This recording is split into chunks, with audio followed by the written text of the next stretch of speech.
Well, hello, everyone, and welcome to our weekly gathering of IOs, HR professionals, recruiters, and one actor as we try to navigate the world of business and make it just a little friendlier place. LindaAnn and Brennan, you're going to be leading our discussion today. And LindaAnn, I'm pretty sure that you have some articles that you wanted to share with us and some information, because today we're going to be talking about data literacy, building competence in data analytics and interpretation, which is fascinating to me. And I'm not an IO, but I know that when I worked with corporate leaders doing speeches and presentations, I would often say, give me a set of numbers and I can prove both sides.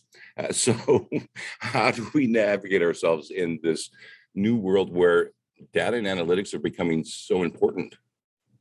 So Jeremy was kind enough to do a little bit of the research for us, and I pulled some of the articles, and I'm posting those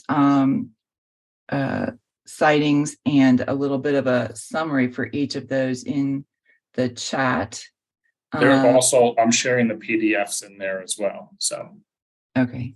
And basically, when I looked at this, because there were a lot of different there was a lot of different content in there, but the ones that I found most relevant for me were the ones that talked a little bit about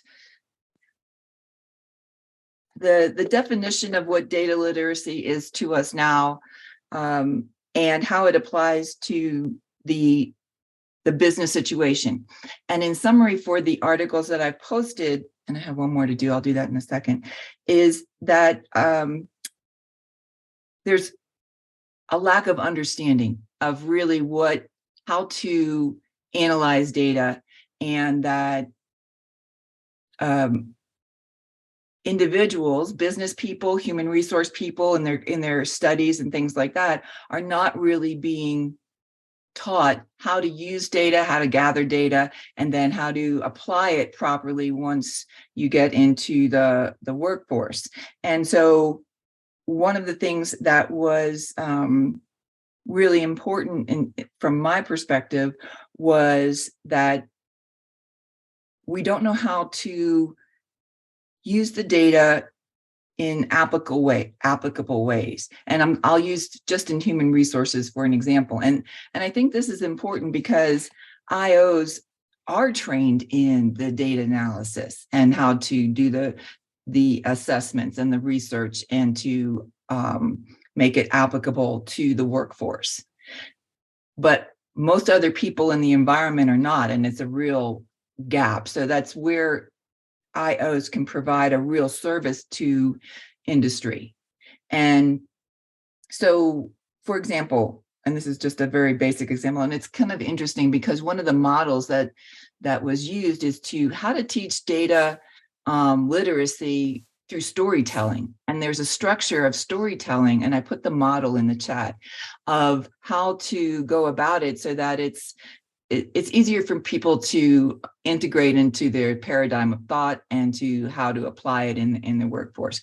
But for one example, I'm going to use is an experience I had where I was doing, and I did a significant amount of data analysis, but I also used data that was based on the industry that we were in. So I would interpret that both for the performance metrics and how to analyze what was happening in human resources as well. But one example was I was collecting data on how many offer letters were accepted, right? That was a metric I would keep. How many letters sent out, how many were accepted, and so forth. And so I noticed that there was a dip in the number in that percentage, right? So that was telling me something. And if I looked at it on the surface, I could have said, well, either we're not recruiting properly, or that the manager isn't doing interviews properly, and so forth. But what I did was I found out it was one particular department that was having all of that was causing that dip, and that it was because they were not offering industry standard pay.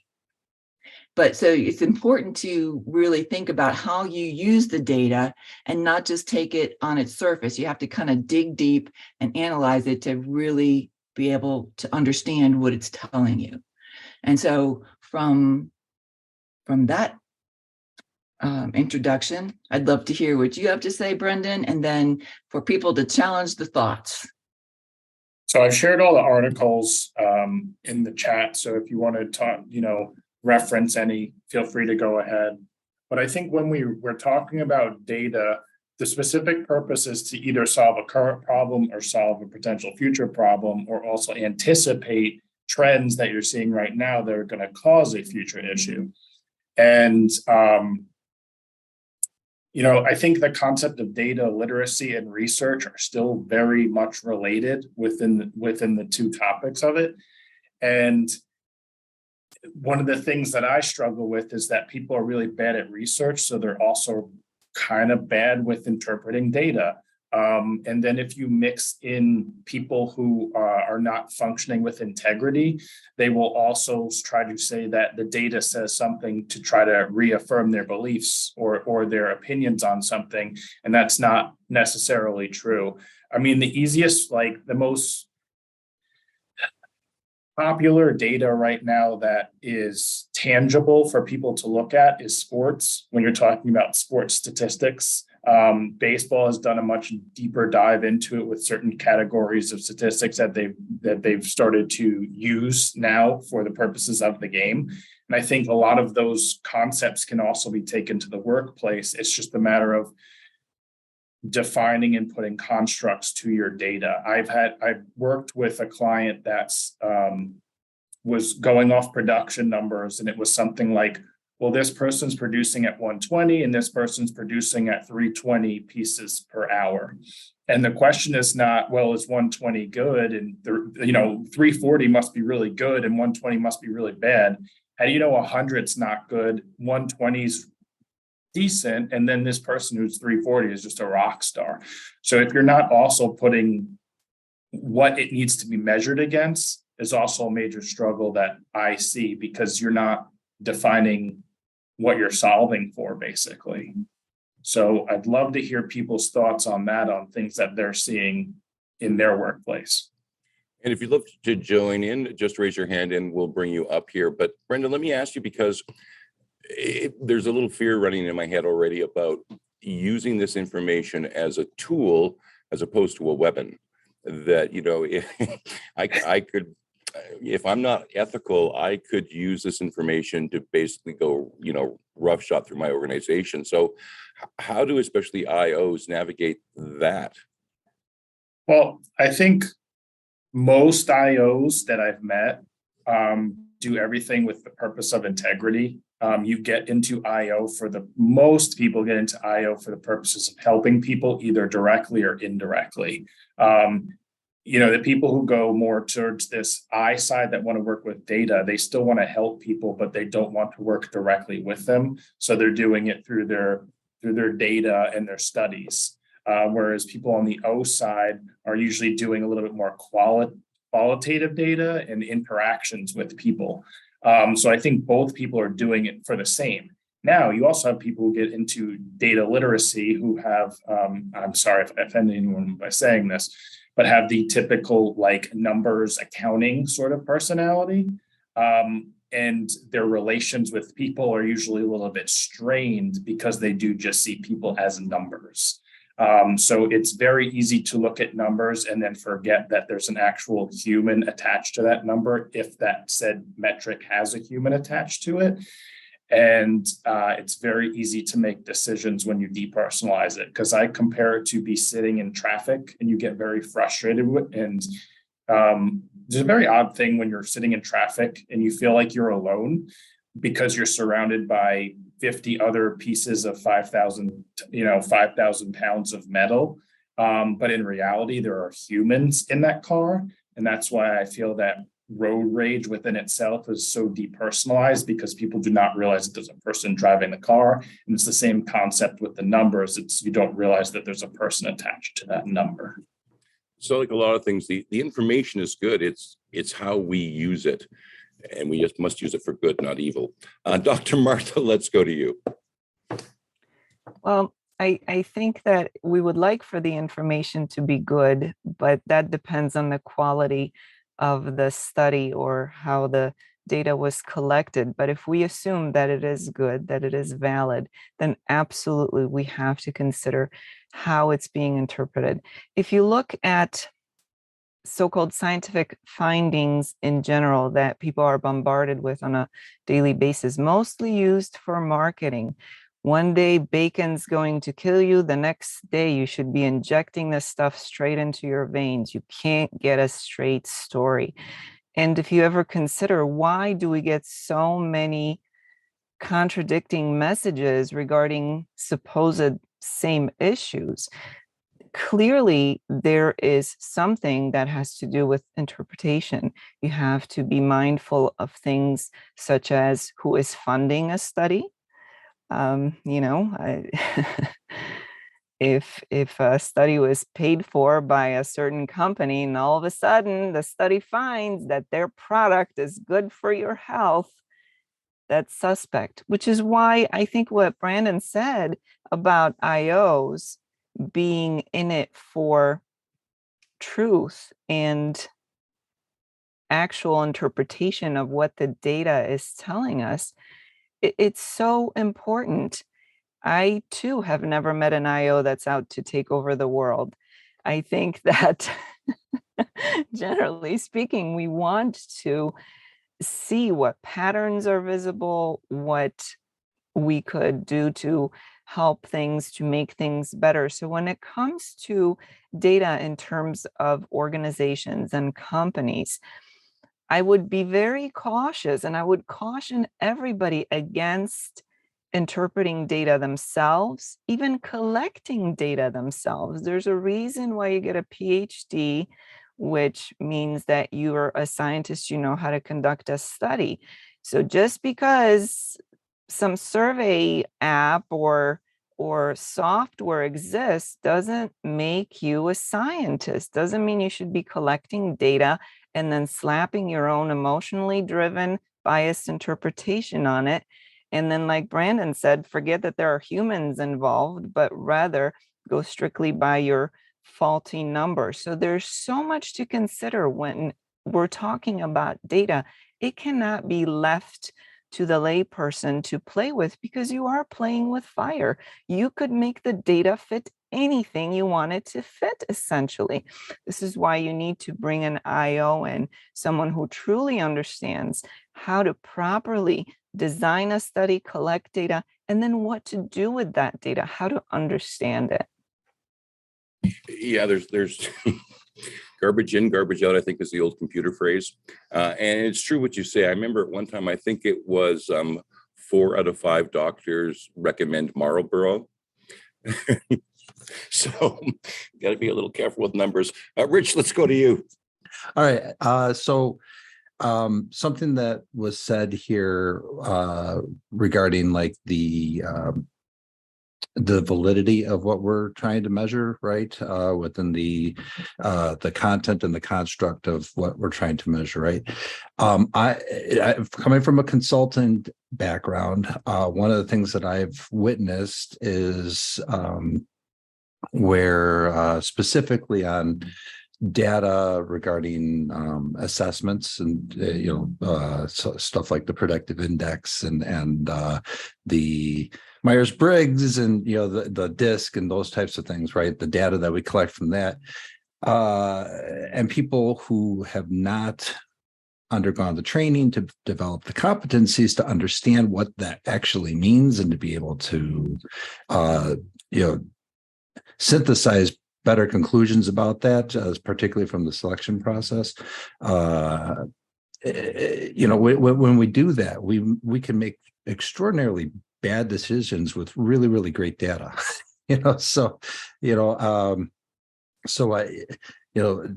really have to understand what is being measured and to be able to discern through training, right, through developing the competency on how to analyze that data to make those better decisions. And unfortunately, we have people who may just buy something off the shelf and then use it and go, hey, this person's PI looks great. They're a freaking genius. It's like, wait, that wasn't even what they were supposed to be measuring. You know, it's a more of a personality test than a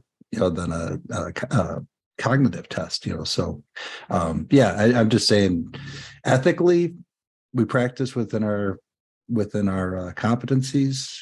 If you're going to use analytics, make sure you understand what you're measuring and how to analyze it. That's it. Let me ask you though, Rich, because I'm wondering, especially as a consultant, if you ever get any pushback from CEOs who are like, you know, you don't need to come into my organization and do research. There's lots of numbers out there. I'm sure you can find what you're looking for, because I don't really want you looking under the hood. Does that ever happen? Well, I mean, frankly, if they're hiring me as a consultant, typically they want me to look under the hood to see what's going on, you know. So they're not bringing me in as somebody who is extracting something from elsewhere. And there's the thing, in my experience, when I bring that stuff, those external that external data in, right? That's when they go, but it doesn't pertain to me. You know, you're talking about something that happened with this company, but I have a vastly different company and everything is different about me, you know. So I think I have the opposite experience than you know, not looking under the hood. They want me to see this. That having been said, you know, they have goals and they want you to attain those goals, and sometimes, you know, they want you to fit the data to meet those goals, you know. So you have to be careful about that too, because you can get into a very biased situation that can lead to you know, a spurious outcome. Great. Well, thank you very much for that. Jeannie, let's go to you.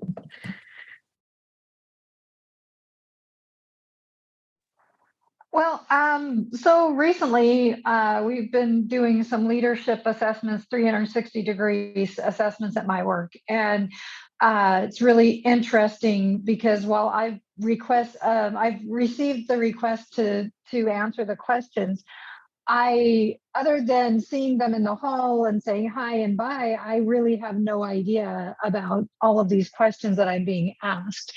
And so realistically, looking at how applicable it is, how likable the individual is, how, you know, and as an IO, I know, you know, that how to answer those questions, but realistically, how would a person who doesn't understand how their data is going to affect that, their answers can very well throw off the study or negatively or positively impact the person. If they like the person or don't like the person, they can give a high report of the person or a low report just on likability factors. That's a really good point. And Brendan, let me actually go back to you on that, because how do we negotiate that? How do we get employee buy-in to do the research, to be part of gathering the data when, you know, I've been in situations where I'm a little bit like, what do you want this for? And am I in trouble? So I think transparency is extremely important within this, is that I do a lot of qualitative interviews when I go into an organization, and I make sure that I always use the disclaimer that this is confidential but not anonymous, because they do know that we are talking to you. So I think putting those disclaimers in is extremely important within the concept of when you're collecting data. Also, I'll just, you know, I'll say it because it has to be said, but generically speaking, if you're going to measure something and you're going to collect data on something and then you do nothing with it, that's when you're going to frustrate employees. And then they're going to go, you know, why did you ask me for my opinion on this if nothing good was going to come of it, or if it was just going to sit there? So I would also caution with that as well. And did you have another point you wanted to make? I saw your hand was up. Yeah, so I just wanted to go back to the article about creating an understanding of, let me just make sure I get the title correctly. So creating an understanding of data literacy for a data-driven society. You know, this is a UK article, so some of the spelling might be off for those of us in the US. But they talk about this idea of competence, which we would probably call competencies, but it's the idea of definitions of data literacy and statistical literacy, and not necessarily being the same thing, although they are related. And what I posed back is this something that, if we are such a data-driven society, why that's not involved in schooling somehow beyond just a basic level statistics course that teaches us averages, mean, median, and mode, and sometimes I feel like people don't even know how to interpret that. But that's the question that I pose out, because I mean, there's so many things out there right now that is being told to us through the media or by companies trying to sell a product masking as this is news, and it's not. And if you don't know how to dig in deeper to actually find the studies and look into it, and then find that it's bunk, how many people are not, I want to use the word, getting screwed because of this. And you just did. Let me ask you this, though, because it raises the question: do universities who teach IO psychology need to revamp their programs? Are we now, as the IO field becomes more and more popular, are we going to need to go back to where we train the IOs and go, things like data analytics, you need more than just a statistics class. You actually need maybe even practicums in how to interpret the data?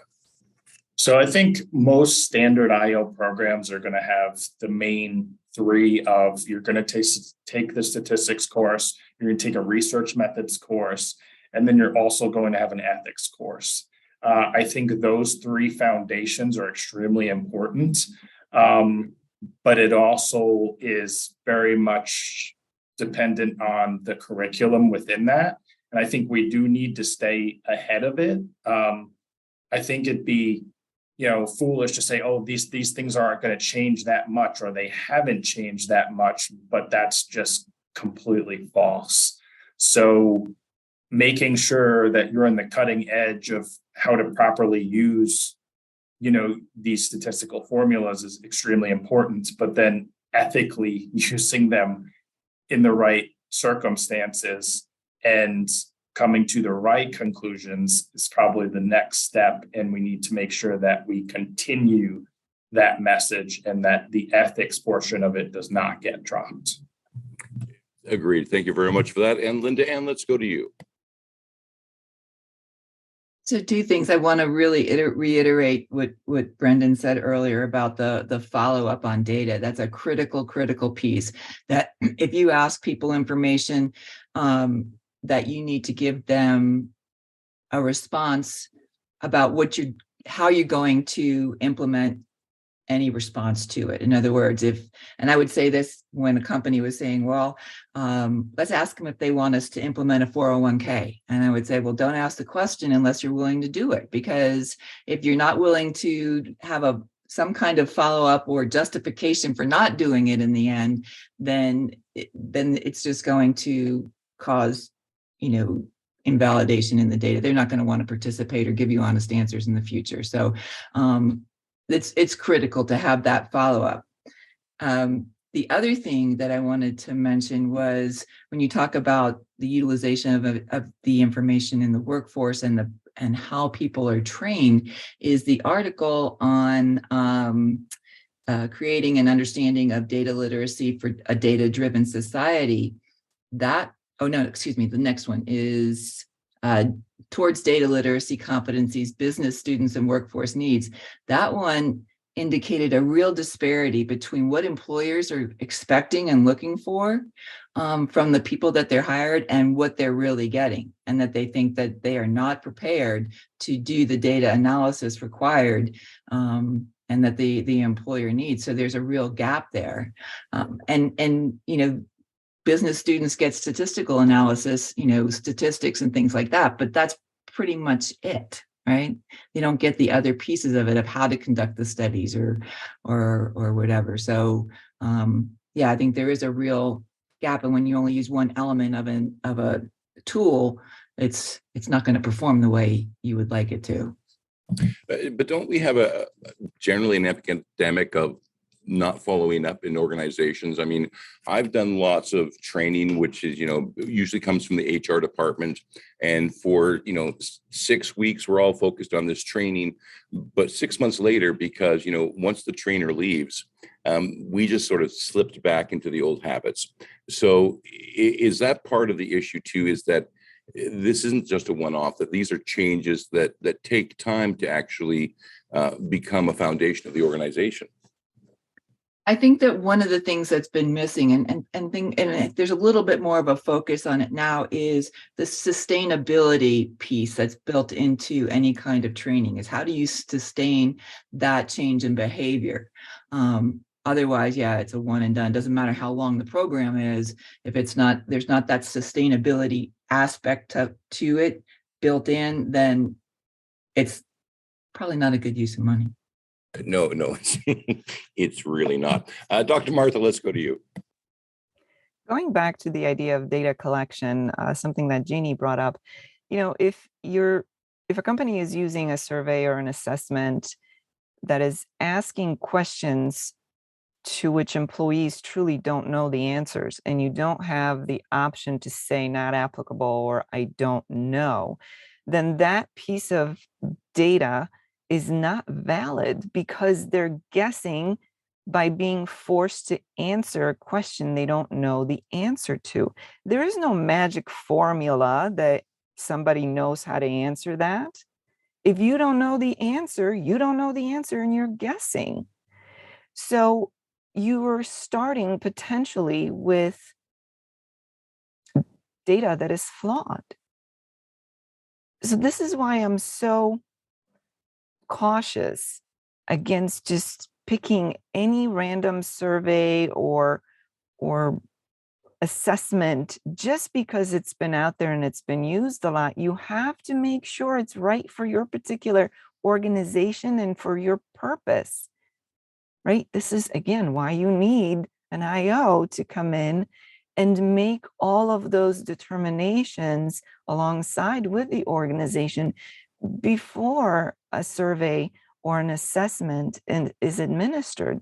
Because if you're starting with data that is flawed, even in part, then you're starting with garbage. What do you expect to extract from that? You're not going to get any enlightening data from it or information or conclusions, right? You just, like somebody said, garbage in, garbage out. So this is why, yes, we're a data-driven company, absolutely. But I'll tell you what, it's the blind leading the blind when we're talking about generalities, right? You've got marketing that's all, telling you all this data just to fool you to buy their products. And people feel good about talking data. They don't know what they're talking about. They have no idea. They're not trained in that. But someone on TV told them that, or they saw it on Facebook or whatever. And now we're this data-driven society. We're people with blindfolds on our eyes, driving vehicles on the highway. That's what it comes down to. This is why you need professionals. Just because there's a survey out there, you can buy it, doesn't mean that it's the right survey. It doesn't mean that the data you collect with it will be valid, and it doesn't mean that you'll get the interpretation that will benefit anybody. So I'm so cautious against just everybody jumping on this data bandwagon, because so much of it has the potential of completely derailing. And you're totally wasting your money if you don't have an IO psychologist, on the team who actually can interpret it and actually bring you something better. Rich, let's go to you. Yeah, Tom, you brought up two things. One was about should training be on specific data be included in university studies? And I would argue that there is. So I have both an MBA from years ago, and now I'll have an MS in 2 weeks. But the point here is that I think we've had more of a practical, real world application in our studies today than we had when I went to school before. So I didn't have that, using analytics and marketing, through my MBA, but I certainly had more of that practical application in my current MS. But you can also pick up a lot of those KSAs through LinkedIn Learning and Udemy and all those other things, on your own, which we probably arguably should be doing, to supplement and keep growing and keep learning. But the second thing that you mentioned was the trainer comes in, the trainer teaches and gets those competencies up, and then everybody goes back to the norm after that. And so the new world Kirkpatrick model, which some of us probably know about, you're supposed to monitor, I'm looking right at it here, and I'll share the link to it, but monitor, reinforce, encourage, and reward for on-the-job learning in the third level of it, right? And behavior. And that's the component that often gets missed, is the performance management part of it after. So yeah, I mean, it happens all the time that we don't do that, but if we're not reinforcing, if we're not rewarding and encouraging continuous learning, it's like, I took 4 years of French in high school. I couldn't say anything today, right? So if you don't practice it, you don't retain it, so and there you go. And then it's just a waste of time and money. LindaAnn, let's go to you. I had two comments. One is, I think that people underestimate the criticalness of having any questions, because people are going to do the surveys and they're with, in-house and so forth, but underestimating how critical the wording of a particular question is. And wording questions properly is really an art form. And, so often people would say something like, do you enjoy the flavor of green and yellow apples, right? And so people might say yes, but they might only really like the green ones. It's not the yellow ones. So, and that's a common flaw in questions, where they put something and something in the same question, and that's going to skew your data, right? So that's just a real simple thing, but to really be careful about the questions that you utilize and how they're formulated in any survey that you do. And then I think there's also a perception of, for example, like IOs doing assessments, say like emotional intelligence assessments, and you mentioned the DISC assessments and personality evaluations kind of things. And I think that many business people will say, well, that's fine, that's for human resources, that's over here, but I've got all this business data, right? All these numbers. And maybe they're not, how do we get them to understand that sometimes you have to look at that data in a certain way to get the right information? And that's a great question, because, once again, I'll go back to, I can use those numbers to prove anything or disprove anything.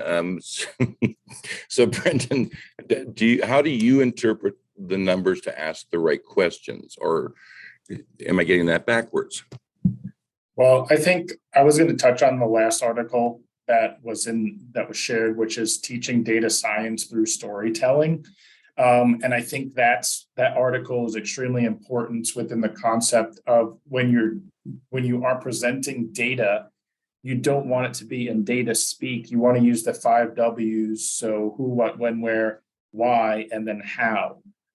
So when we do it in that sense, we are presenting the data in a way that it doesn't need to be, you don't need to have a statistical background or data background to be able to interpret things. So it becomes more on the person presenting it to be able to translate it. And then also within this, it's also talking about making sure that it also communicates to learners of diverse backgrounds and perspectives. I think that's extremely important with any presentation of anything, but definitely with data, because it's extremely easy to manipulate data through sample sizes and population sizes to try to tell a story that is not true. Happens all the time. It's just, are you able to figure that out? So when you have to tell it in a story mode, it's a lot easier to pick up on the social cues that exist within there, that something about the way they said that is off. And I really loved that Rich brought up Kirkpatrick's model, because it's something that I wanted to talk about, but I had brought it up previously on other calls. But this idea of going back to, if you're going to measure something with data, what are you actually going to do with it? And Tom, it's exactly what you said. It says we do this one thing and then it drops off. And Kirkpatrick's model is very specific to training, but again, I think it applies to a lot of other areas of HR, IO, and even just business development, organizational development. You need to be asking the right questions so that the answer will be, what roadblocks are you going to have in being able to use this program and be able to use this training?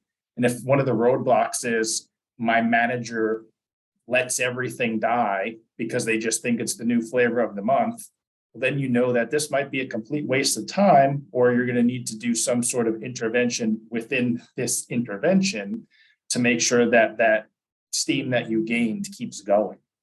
So that is actually a portion of data collection within itself, because we're talking about collecting data on people's opinions about whether or not they feel that whatever this change initiative is going to stick, and figuring out what roadblocks are there from getting it to stick.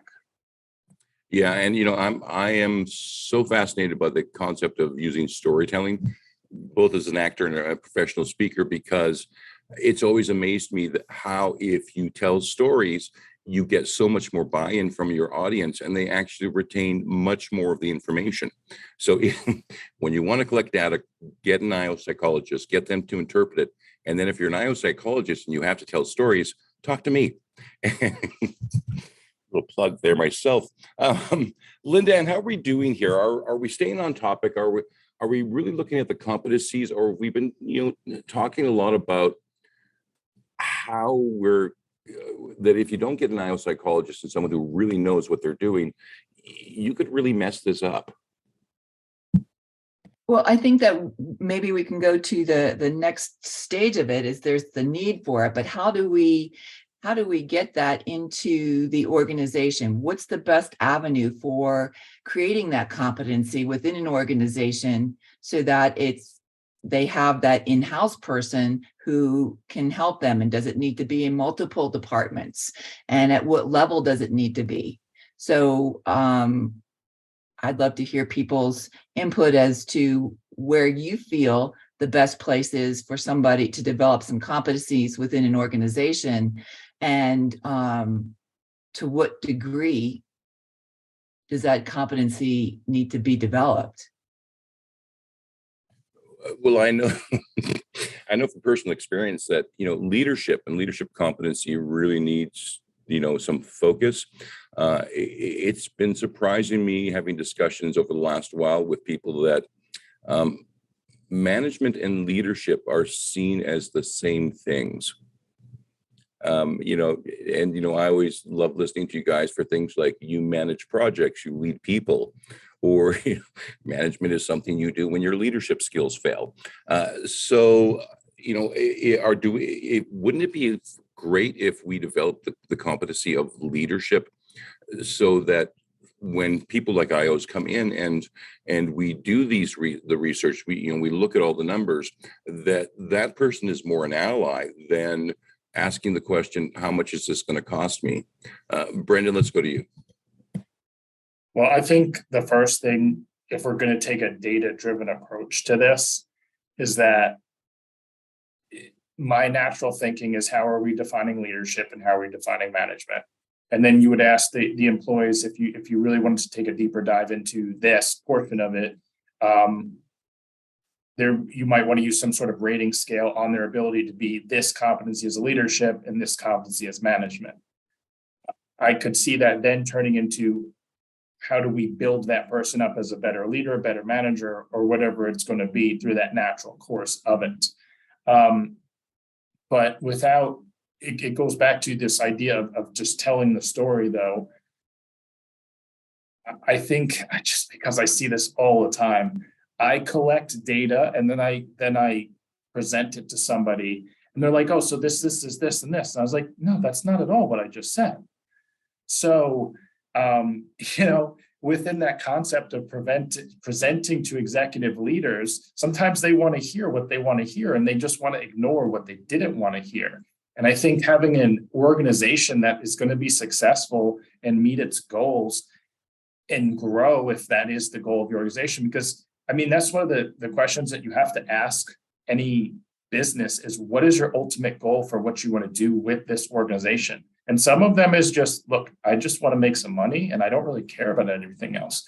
Then you have to be a lot more comfortable with the amount of turnover that's going to come with that. And that might be a data piece where you just don't look at turnover, but also don't be surprised about all the issues that come with turnover and the toxicity that exists in your workplace because you have so much turnover. That's me telling a story surrounding that data. So the ability to tell it in a way and also be able to go, no, that's not what I said. And being firm about that is something I think that a lot of people struggle with because they interpret that as difficult information or a difficult conversation.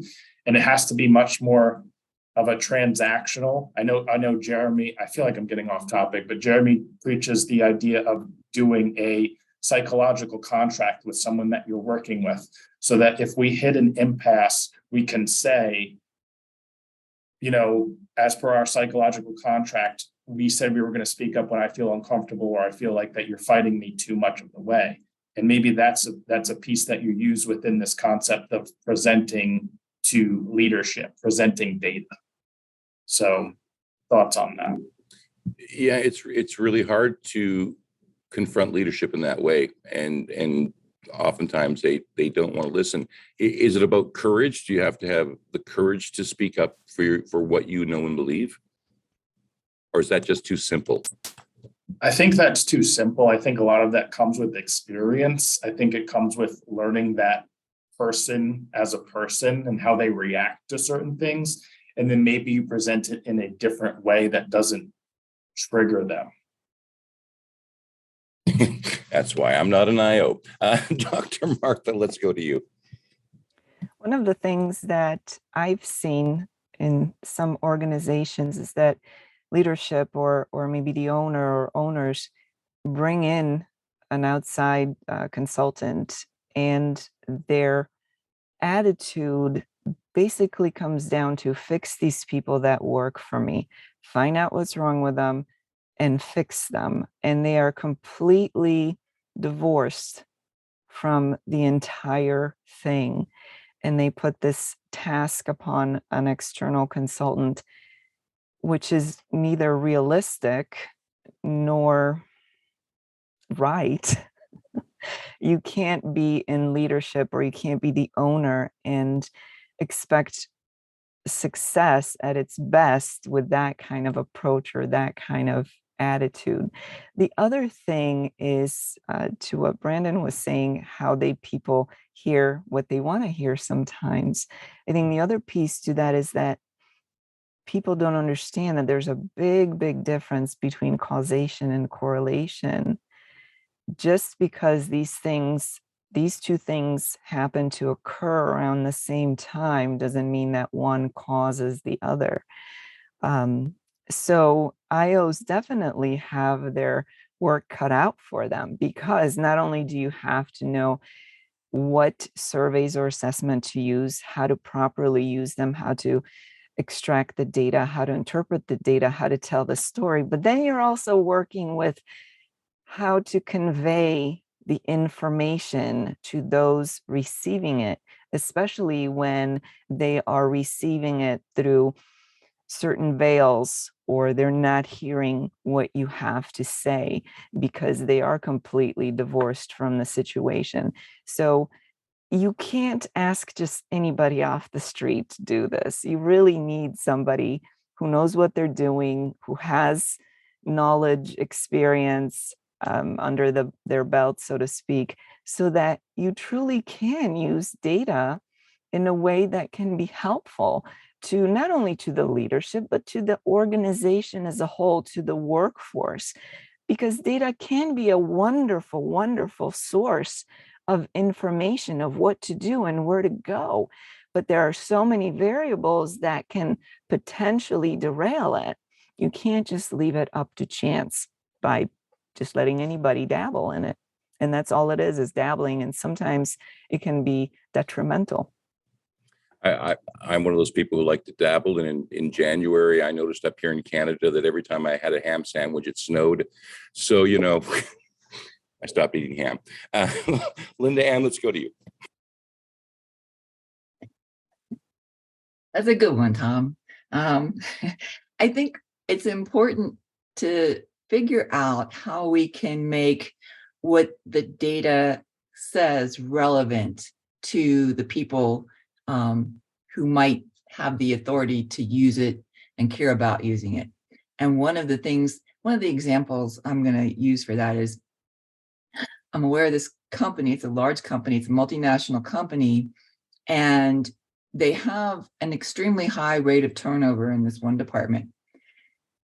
The industry itself has a high rate of turnover, right? And it's in a different population. This particular site is in a different population than the rest of the company. But there are ways to spin narratives around the data, right?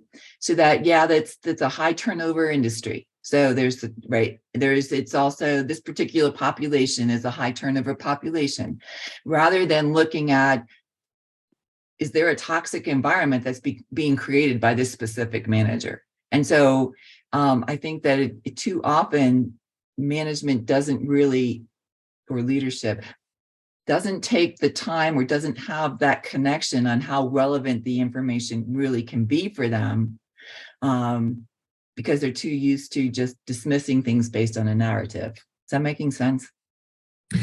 Yeah, it is. And I see a lot of heads. Oh, yes, it does.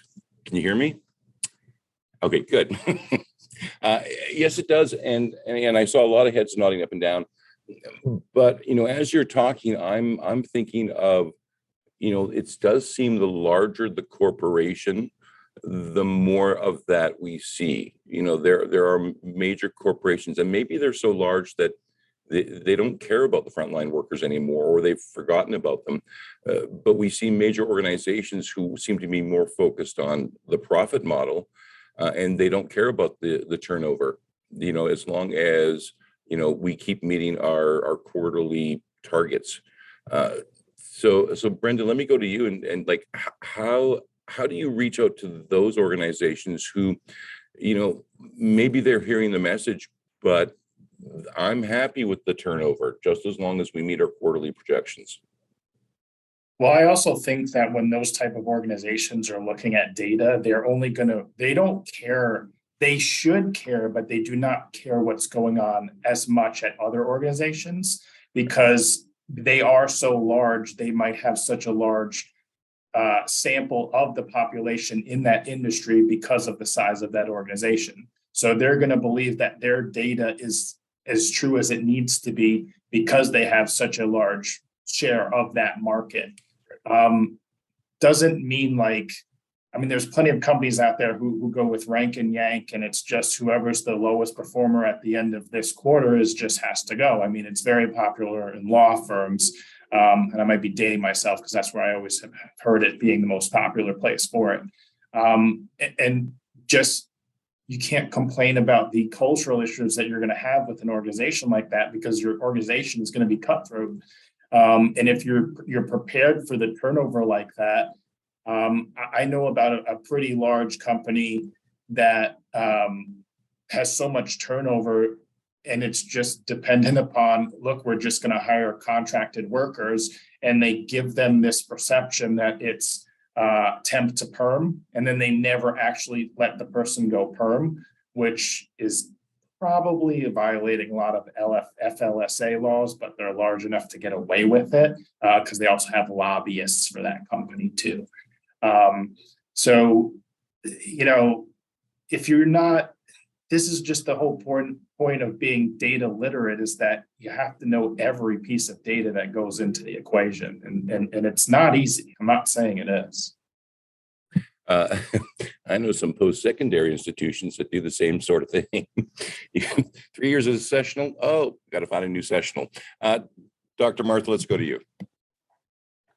I think if you're looking at an organization that is more concerned about its shareholders and their happiness than they are with the workforce and the people in the trenches, so to speak, then that would be a tall order for anybody, including an IO, to change their minds and put their employees ahead of their shareholders. I'm not saying it's impossible, but I don't think it's possible. But you have to, if you're going into an organization like that as a consultant, you have to be aware of these things. And think about organizations who are big enough to have shareholders. What's their number one priority? Can any of us name one where their number one priority are not the shareholders? I can't think of any.